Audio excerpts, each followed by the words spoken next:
Good afternoon to you and welcome to Global Box, your quick talk bulletin around the world on Adamimogo 107.7 FM. Adamimogo Ekiti here at the top stories. Terrorists invade Catholic school in Niger, kidnap students, staff. Zelensky ready for honest walk with US to end Ukraine war. U.S. judge orders end to Trump's deployment of troops in Washington, D.C.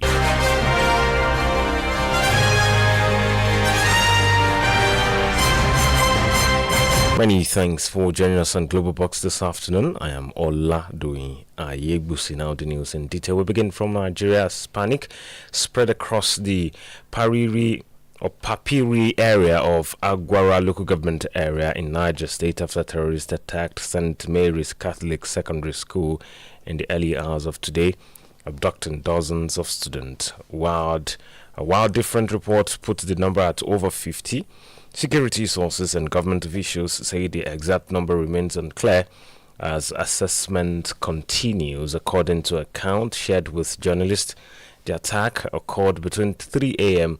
and 4 a.m. when armed assailant reportedly stormed the school, whisked students away and loaded them in a bus. The incident comes a few days after terrorists attacked a government school in Kebbi State, abducting at least 25 female students.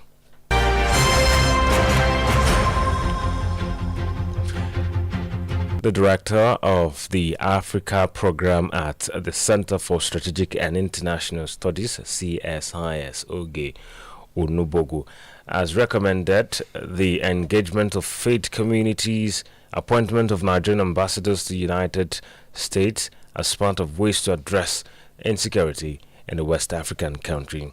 Onubogu spoke yesterday during a U.S. Congress hearing by the House Subcommittee on Africa to examine President Donald Trump's decision to return Nigeria to the country of particular concern list. Recommendations included engaging with communities of all faith, supporting moderate leaders, tying security assistance to government reforms, and working more closely with state and local authorities, among others.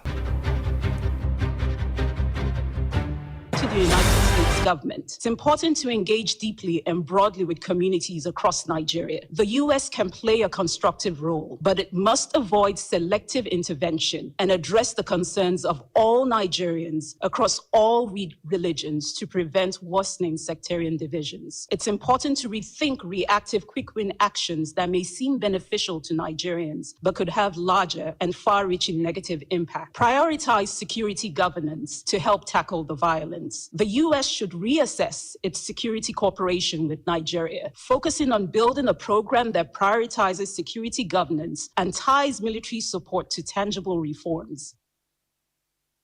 She further noted that U.S.-Nigeria relations remain as a conviction based solely on words allegedly uttered from outside Nigeria, not on any physical act committed in Nigerian soil.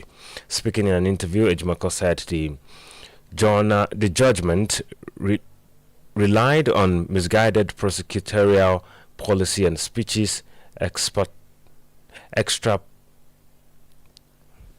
First of all, this is a classic case of someone being convicted solely on words he had uttered from elsewhere, not even from Nigerian soil. For instance, the judge reeled out what was purported to be broadcast made by Nnamdi Kanu from his location in the UK during the NSAS protest. And the judge relied or pivoted on that as one of the bases upon which he granted the conviction. There is a perception that this whole thing is sectionalized, and the growing notion that being singled out is gaining currency. But when you single a certain region and you levy an attritional prosecution against someone, it creates this perception. And of course, it kind of heightens the alienation of that very region and makes worse the very problem you're trying to solve, the problem of inclusion. Ejimako also criticized the court's reliance on recordings prosecutors claimed were broadcast by Kanu from the United Kingdom during the NSAS protest, arguing that none of the thousands of IPOB members in detention had ever confessed to carrying out violence based on Kanu's directives. Away from Nigeria, United Kingdom's Prime Minister Keir Starmer has arrived in Johannesburg in South Africa for a gathering of world leaders at the annual G20 summit. The summit brings together the 20 biggest economies, although Donald Trump has decided not to attend over widely discredited claims that white people are being persecuted in the country. Starmer told reporters on his flight to South Africa that he will focus on the deals the nation can do, as well as their business with other partner countries. Starmer will emphasize the benefit of a prime minister acting as an ambassador for UK business abroad. Ukrainian President Volodymyr Zelensky says he is ready for honest work with the U.S. after receiving a draft peace plan to end the war with Russia.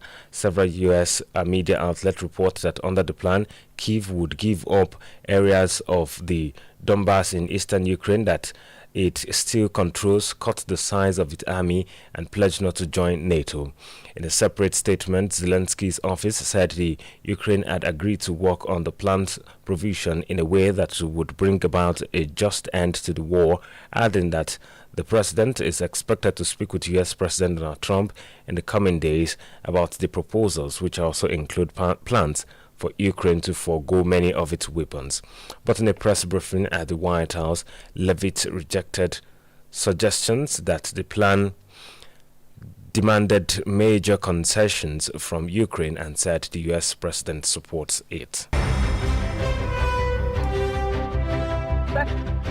Special Envoy Witkoff, that Marco Rubio have been working on a plan quietly for about the last month. They've been engaging with both sides, Russia and Ukraine, equally to understand what these countries would commit to in order to see a lasting and durable peace. It's a good plan for both Russia and Ukraine, and we believe that it should be acceptable to both sides, and we're working very hard to get it done. Red reporting from one side of the war, and so I want you to understand that the administration has talked equally with both sides. You have seen President Trump engage directly with both President Putin and President Zelensky. Likewise, his national security team. White House Press Secretary Caroline Leavitt speaking there. With some of the.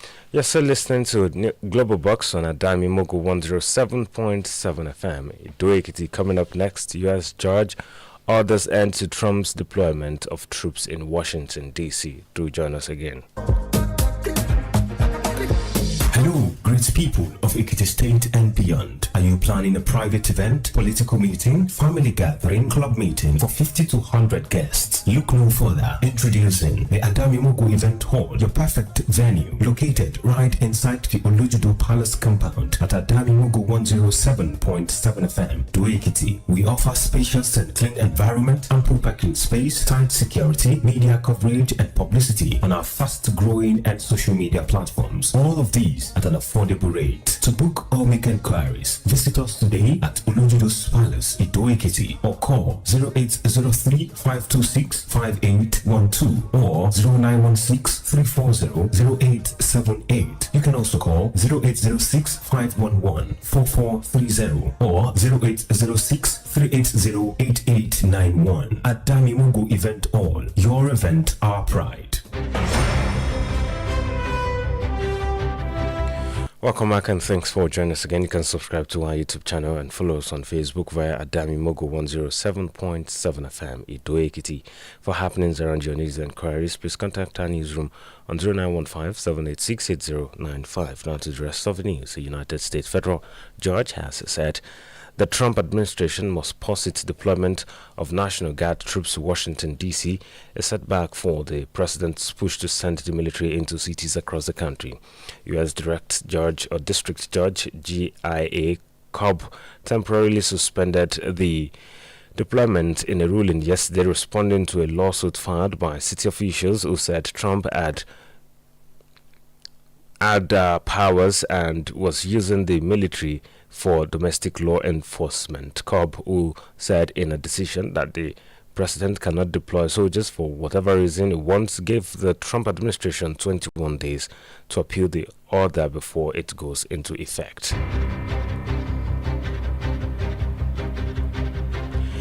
The Chinese commerce industry has said that trade cooperation between China and Japan has been severely damaged, urging the Japanese Prime Minister to retract a comment on Taiwan or face the consequences. Recall a diplomatic spurt between China and Japan has intensified since Sani Takachi told Parliament on November 7 that a hypothetical Chinese attack on domestically ruled Taiwan could trigger a military response from Tokyo. The ministry spokesperson Yuan Gian told newsmen yesterday that Takachi's openly erroneous remarks concerning Taiwan have fundamentally undermined the political foundation of China-Japan relations and severely damaged bilateral economic and trade exchange.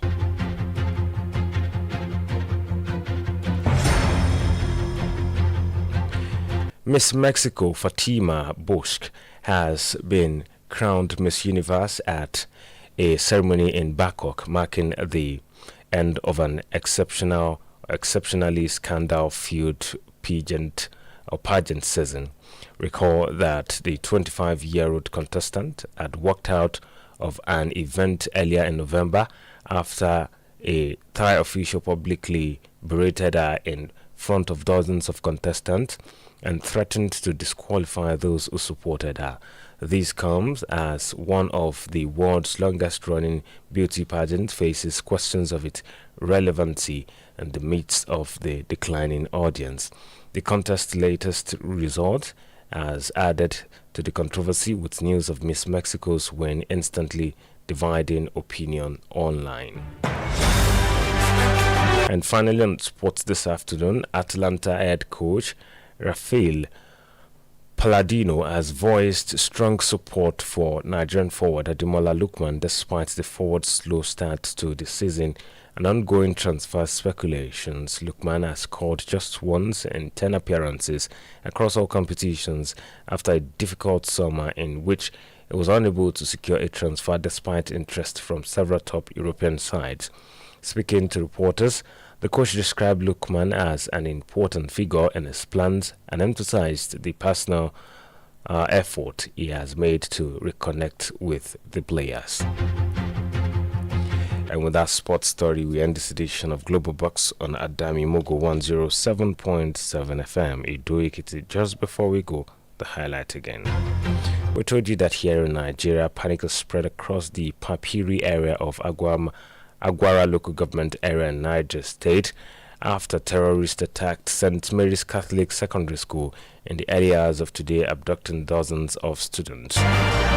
We did say that Ukrainian President Volodymyr Zelensky says is ready for honest work with the U.S. after receiving a draft peace plan to end the war with Russia. And finally, we brought to you that a United States federal judge has said the Trump administration must pause its deployment of National Guard troops to Washington, D.C., a setback for the president's push to send the military into cities across the country. And that's Global Box this afternoon on Adamimogo 107.7 FM, Edo Ekiti, as edited by Folawumi Olaniyo. I'm Ola Doing Ayegbusi. Many thanks for listening. Good afternoon.